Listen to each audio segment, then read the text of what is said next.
രോഗം മൂലമോ അപകടം മൂലമോ ഗുരുതരാവസ്ഥയിൽ കഴിയുന്ന വേദനയോ മറ്റ് അവശതകളോ അനുഭവിക്കുന്ന ഒരു വ്യക്തിക്ക് ജീവിതത്തിലേക്ക് തിരിച്ചു വരാൻ ഒട്ടും സാധ്യതയില്ലെന്ന് വൈദ്യശാസ്ത്രം സാക്ഷ്യപ്പെടുത്തുന്ന പക്ഷം അവർക്ക് വേദനാരഹിതമായ മരണം സമ്മാനിക്കുന്നതാണ് ദയാവധം.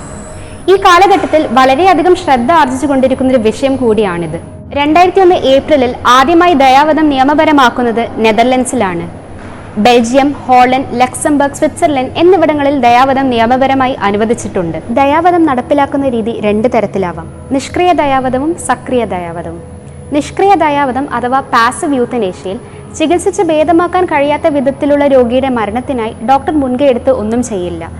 എന്നാൽ ആ രോഗിക്ക് നൽകിക്കൊണ്ടിരിക്കുന്ന മരുന്നുകൾ മറ്റ് ജീവരക്ഷാ സംവിധാനങ്ങൾ നിർത്തിവെക്കുകയും തുടർന്ന് രോഗി സ്വാഭാവിക മരണം പ്രാപിക്കുകയും ചെയ്യും.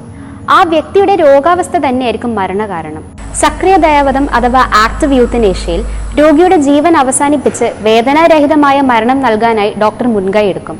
രോഗിയുടെ ആവശ്യപ്രകാരമായിരിക്കും ഈ കൃത്യം ചെയ്യുന്നത്. ദയാവധത്തെക്കുറിച്ചുള്ള കേസുകളിൽ ഇന്ത്യയിൽ ഏറ്റവും അധികം ചർച്ചയായ ഒന്നായിരുന്നു അരുണയുടേത്. അതെ, ഇന്ത്യൻ സ്ത്രീത്വത്തിന്റെ കണ്ണുനീർ എന്നറിയപ്പെടുന്ന അരുണ രാംചന്ദ്ര ഷാൻബാഗ്.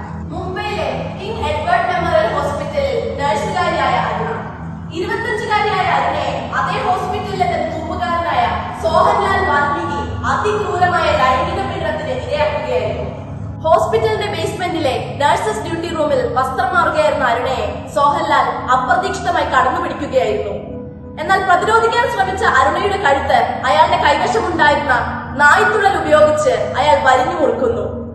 അതുമൂലം തലയിലേക്കുള്ള രക്തയോട്ടം നിൽക്കുകയും അവൾ അഗാധമായ കോമയിലേക്ക് വഴുതി വീഴുകയും ചെയ്യുന്നു.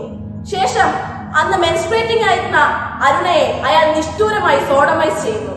എന്നാൽ അന്ന് അയാൾക്ക് ലഭിച്ചത് വെറും കൊലക്കുറ്റത്തിന് വേണ്ടിയുള്ള 7 വർഷത്തെ തടവു ശിക്ഷ മാത്രം.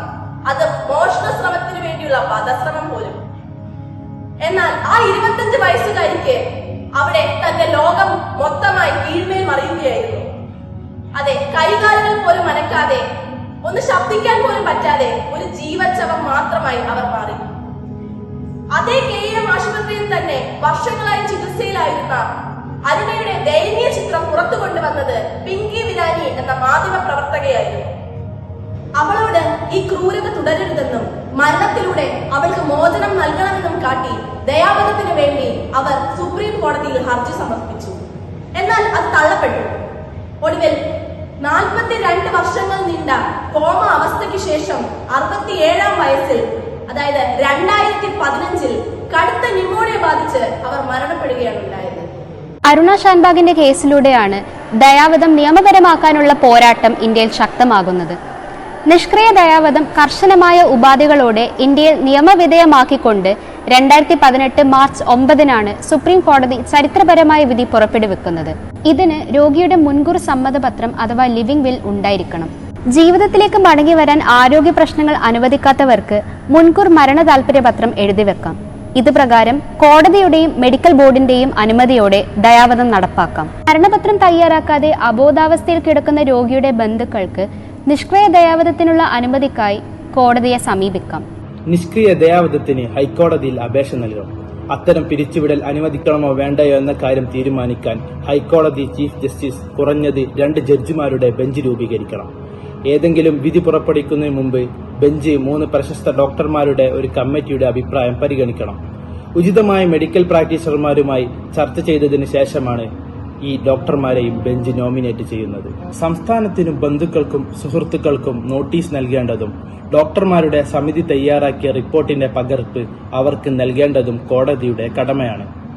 എല്ലാ വശവും കേട്ട ശേഷം കോടതി വിധി പറയണം. ഈ വിഷയത്തിൽ എന്തെങ്കിലും നിയമനിർമ്മാണം നടക്കുന്നതിന് ഇന്ത്യയിൽ എല്ലായിടത്തും ഈ നടപടിക്രമം തുടരേണ്ടതാണ്. യൂത്തനേഷ്യ ഈ നൂറ്റാണ്ടിൽ നിലനിൽക്കുന്ന ഒരു സോഷ്യൽ ടാബുവാണ്. എന്നാൽ അത് ചർച്ചാ വിഷയമാകേണ്ട സമയം അതിക്രമിച്ചിരിക്കുന്നു. ദയാവധം എന്ന് നിലനിൽക്കുന്നത് 3 ആശയങ്ങളുടെ അടിസ്ഥാനത്തിലാണ്.